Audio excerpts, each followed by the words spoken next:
My name is Donna Marie Hayes. The title of my book is These Broken Roads, Scammed and Vindicated, One Woman's Story. These Broken Roads takes the reader on a journey from my life of abject poverty in Jamaica, West Indies, to a managing director on Wall Street, a SAG actress, a cabaret singer, but with all of the trauma that paved those roads, including being scammed. I met someone online who was very kind and sweet and wonderful and appeared to be just who I was looking for at that time in my life.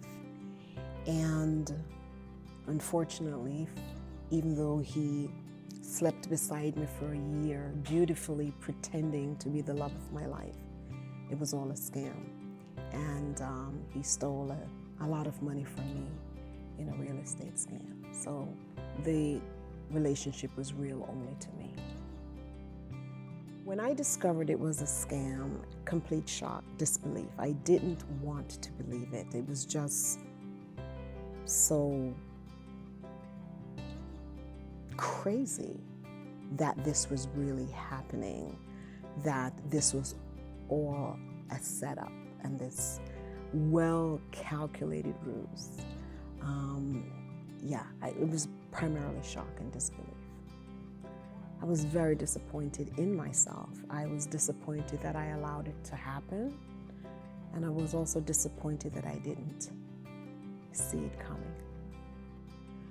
I was low-hanging fruit because of all of the trauma that I had experienced, including being abused by two men, not having the best relationship with my parents, being left in Jamaica, being bullied, you name it. I kind of experienced it. And as a result, I showed up in my life in a way that it's as if the traumas have conditioned me, or whether directly or indirectly, I was led to believe that I wasn't worth much. So on the surface, it appeared as if I was having this fantastic professional life, and I was. But personally, I was struggling because I didn't feel as if I was worthy of anything better because of all this stuff that happened. You know, I'd had enough, and I felt that I had to fight for me because there was no one else fighting for me. And I was not going to allow him to get away with it, because in the past, I just let everybody, okay, that happened, I'll move on. But this time, I just felt, I don't know, I just got this strength, and I say, I'm fighting. I went to the FBI, and I went to the police, and I told everyone.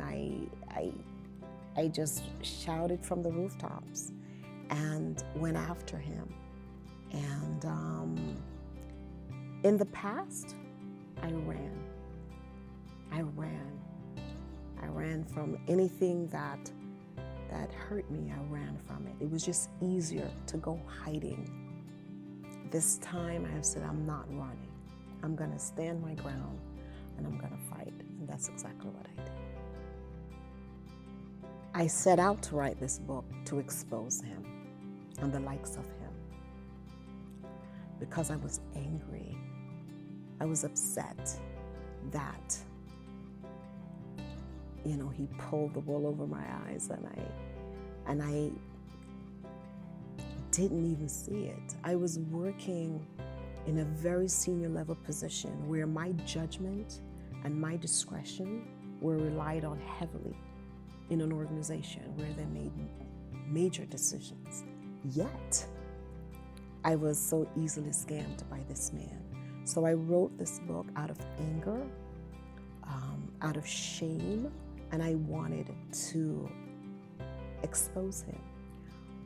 But as I wrote the book, it became less about the scam, and it forced me to explore how I was showing up in my life and why I was showing up in my life the way that I was, and why I was successful professionally, but personally, this pattern continued. And by writing this book, it was such a cathartic experience, and it really helped me become stronger. And now I feel as if I'm in a position to help and inspire others who may need the same message. I would recommend that women who are about to embark on a new relationship, whether it's online or elsewhere, that they check in with themselves as to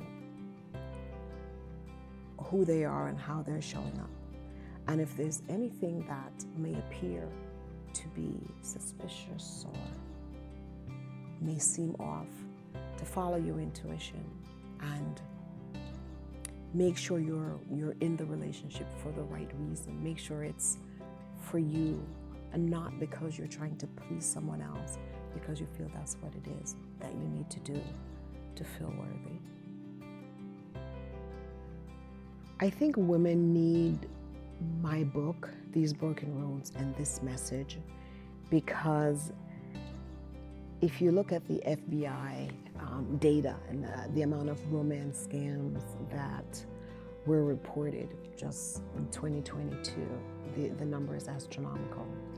And I think women need to realize that they are worthy. I want them to see themselves in my story and to kind of understand how they're showing up and to understand why they're making the decisions that they're making. Quite often as older women, as we age, we feel that we have less options, and so we settle. And you don't have to settle because you're a queen and you're a rock star. I came through it, and so can they. I left that old me in the rearview mirror. And when this happened, I had to really explore who I am and become this new person and stand in my worth and stand in my truth. And this woman who sits before you is not that same person, because I have no interest in being her. I have no interest in being diminished. I am strong and I am powerful, and this experience taught me that.